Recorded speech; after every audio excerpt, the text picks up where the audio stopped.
let's learn about atomic structure. In the periodic table, we have elements represented by symbols.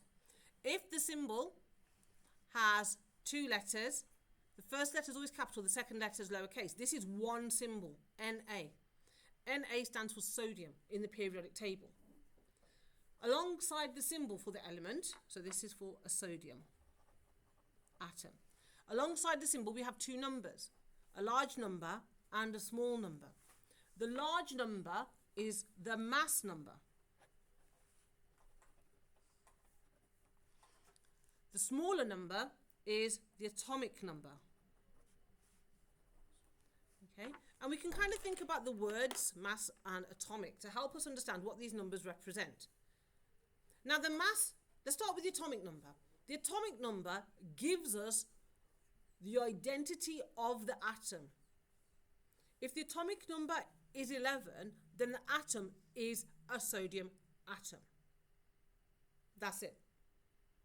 If the atomic number is 12, then the atom is not sodium. It's something else. And if it was 12, it would be carbon. So the atomic number gives us the identity of the atom. It tells us what the atom is.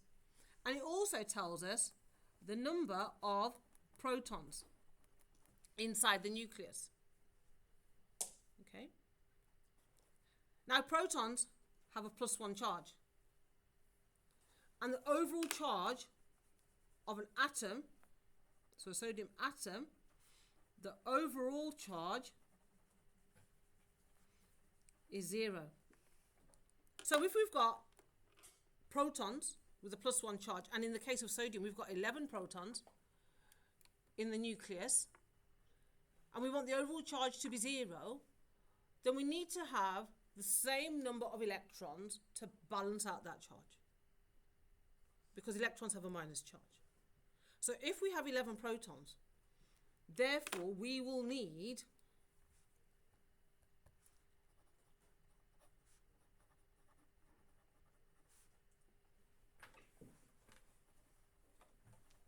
so the charge of the protons is +1 and we have 11 of them. The total charge will be +11.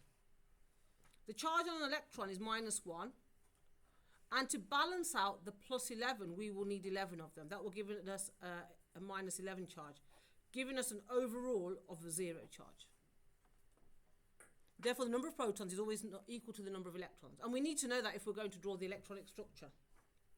Let's just go to the large number. The large number is the mass number, and this number represents the number of protons but also the number of neutrons added together. Okay, so the mass number is the number of protons plus number of neutrons added together. If we have 23 protons and neutrons together and we want to work out how many neutrons there are, then we find the difference between the two numbers, 23 minus 11. So there's 23 protons and neutrons altogether. If we subtract the number of protons, we will be left with the number of neutrons. In this case, which is 12. Okay, let's take the information from here and take it to drawing the atomic structure and writing the electronic configuration for an atom, whichever one it is. In this instance, we're going to stick to sodium. Okay, but we could apply the same rules to any atom. So let's take sodium. 11 electrons. We'll put Na in the middle. This first circle represents the first electron shell. And there are some rules here.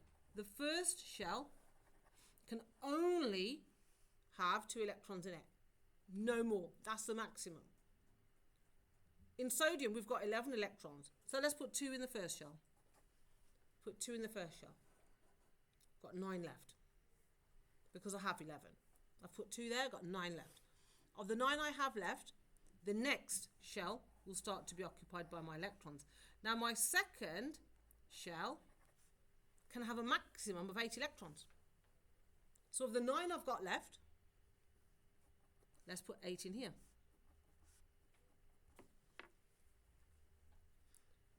I've put 2 there, 8 here, I had 11, got 1 left.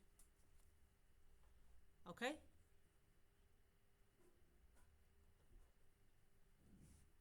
So that third one will go in my last shell. My third shell can also have a maximum of 8, So I could get 8 in there. If I had them, I've just got 1. So sodium has 2 electrons in the first shell, 8 in the next, 1 in the last shell, giving me a total of 11. If I were to, that's drawing the electron structure. Okay, so if you're asked to draw the atomic structure of sodium, you're drawing the electrons in the shells, or the atomic structure of anything. If you are to write the electronic configuration, or the electronic structure, sometimes called the configuration, if we need to write it, if we need to draw it, we do this one. If we need to write it, what we do, we put the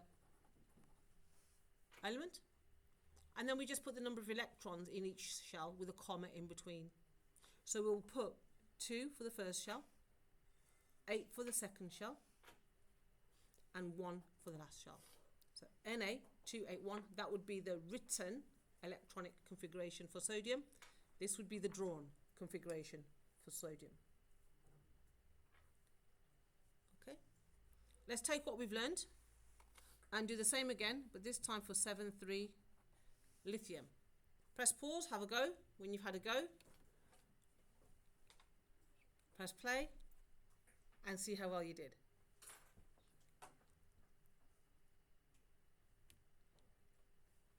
Okay, let's look at lithium then. We can see that the lowest number next to lithium, the small number, is 3. That tells us there are, in terms of protons, neutrons, electrons, the numbers, there are 3 protons and neutrons. And to find the number of electrons, I do 7 take away 3, that gives me 4 neutrons. If I'm going to draw the structure, this is information that I need. Okay, to draw lithium, so we're going to draw the atomic structure, but we're also going to write the atomic structure of lithium as well, using the same technique as before, applying the same rules. 3 electrons, lithium, 2 in the first shell, got 1 left to go in the last shell. Quite interesting that it has 1 electron in the outermost shell. Lithium's also in group 1. Sodium has 1, it's also in group 1. The number of electrons in the outermost shell is also what we need to know to work out which group this element is in. If we are to take this is drawn. Let's write this structure. We have Li, we have 2 electrons in the first shell and 1 in the last. See how well you did.